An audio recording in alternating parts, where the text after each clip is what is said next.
Hello, I hope you're doing great. And today I'm determined to change your life for the better with this one technique, a really, really important technique. If you want to see some progress in any areas of your life, then I can guarantee that this technique is all that you need, and you'll eventually start to see some positive results in any area of your life, whether it's in your relationship, whether it's work, whether it's in education, also in spirituality. Self-reflection is one of the most important skills that you need. When asked about one of the biggest philosophical foundations to individual growth, Socrates said, "Know thyself." You don't need to know science or read books or listen to what people tell you or what your parents have told you to know yourself. But to know thyself, you need a consistent self-examination. You need to closely examine and study the external fruits that you produce, because just like trees, the types of fruits that we produce externally will often reflect our inner state of mind. And so you need to closely study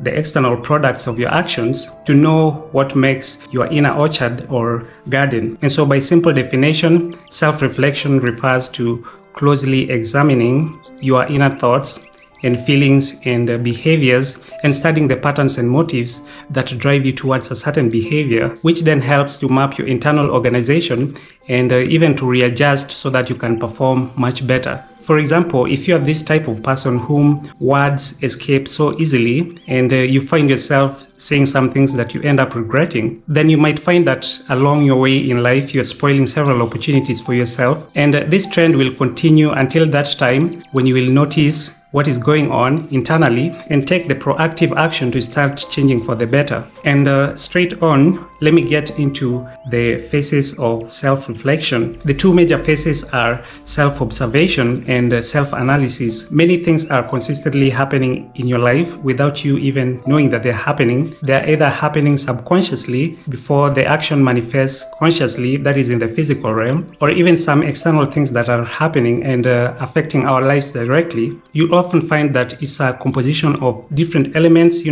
coming together to influence an action. And so the observation part of self-reflection involves keenly looking and studying that upon what factor does an event that is happening in your life depend on. And so you're majorly focusing on studying the direct or indirect impact that this force come to influence the events of your life. Stay with me, just understand the basic concepts first, then I'll also be giving examples just so that you can understand how you can implement these concepts of self-reflection directly into your life. So you observe and understand exactly what sort of things about, for example, interaction with people that pushes you into certain emotions and behaviors and thoughts, and you even closely observe the biological processes. How does a certain event, for example, trigger biological actions in your body, and how does this biological influence, for example, drive you into certain actions that you either like or you do not like about yourself? So if you're a person who has a lot of anxieties and fears about life,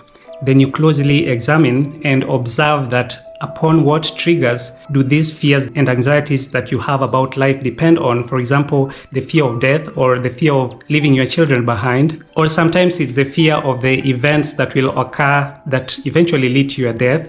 I'm just using this as an example because some people's anxieties and fears about life can simply be explained by their fear of death, or sometimes the fear and anxieties that you have about people will emanate from past experiences and how you've been treated in the past. Remember that we go through a lot of programming from our parents and the people around us, and we get programmed by these fears so that they eventually come to manifest in one way or another in our adult life. And so in observation, you simply pay attention and look into an area of your life of significant importance. For example, upon what precepts and principles does the relationship between you and your parents or your brother or your partner depend? And if, for example, there's often a conflict between you and any of these people, upon what specifically does this sort of conflict between you and these people often happen? Sometimes it's simply a clash of your prides and ego, and that is why, for example, very frequently you find yourself in conflict with these people. Another important phase is self-analysis, and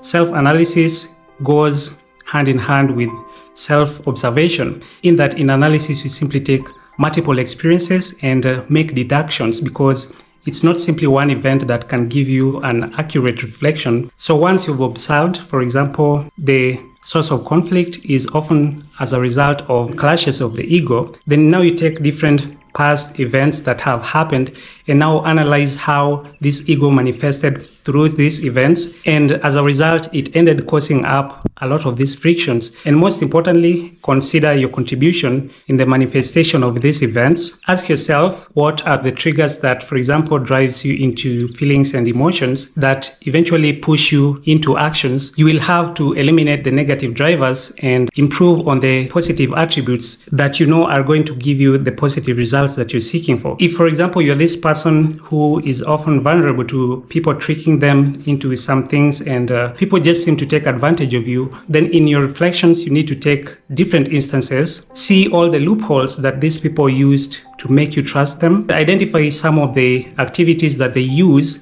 to drive your emotions and which eventually lead you to lose your rationality and give in to their grievances. Ask yourself that these loopholes that people are using to exploit you, what does they say about your current state of being? Does it reflect that you are an over-emotional being? And that is an area that you need to work on, because these events happen not simply because you're meeting corny people, but also because it has something to do with you. You also have a part of the responsibility when people are tricking you or taking advantage of you. And so you're mainly focusing on your part of the responsibility. Basically, these are the core foundations of self-reflection. But the type of outcomes that you note from self-observation and analysis, all right, when you note them down, they should give you a sense of direction of how you want to change your life. And remember, this is not simply limited to your physical life, but also your spiritual life. If you find, for example, you are on the path and you're trying to work on your virtues, but then you find yourself consistently talking about others in a negative way, and you want to quit this sort of behavior, then you take all the past experiences and analyze them and identify what are the key factors that often get you excited when you're talking to people, to the extent that you find yourself talking negatively about other people or spilling other people's secret, right? Or you're juicing up the story simply to make the story more amusing. And that in itself is a very derailing habit. And so in your self-reflection, you'll come up with all these pointers and triggers so that you can totally get rid of this bad habit that is standing in your way of spiritual growth. And very fast, let me brush onto some things that you can do to make your self-reflection more effective. Self-reflection, first of all, requires you to cultivate a high sense of mindfulness and awareness. It is through self-awareness that you're going to point out some of the emotional drivers that are pushing you into these behaviors. And so that is one key factor that you must cultivate, a high sense of awareness. Obviously, through practices like meditation, because that helps you to cultivate a high sense of awareness about, the conscious, physical or subconscious forces that are secretly driving your behavior. And also know the right time when you should be doing self-reflection. Sometimes you can do it immediately after an event. For example, if you have caught yourself,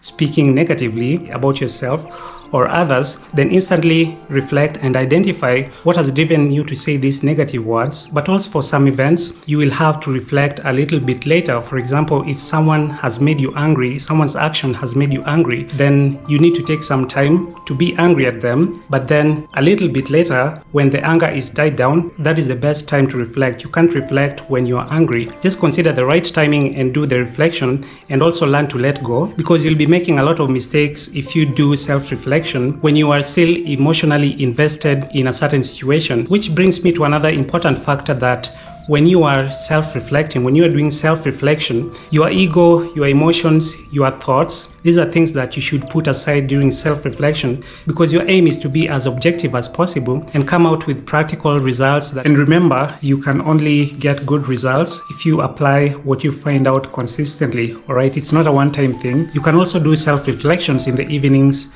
30 minutes, for example, before you sleep, so that you can sleep with a clean mind, okay?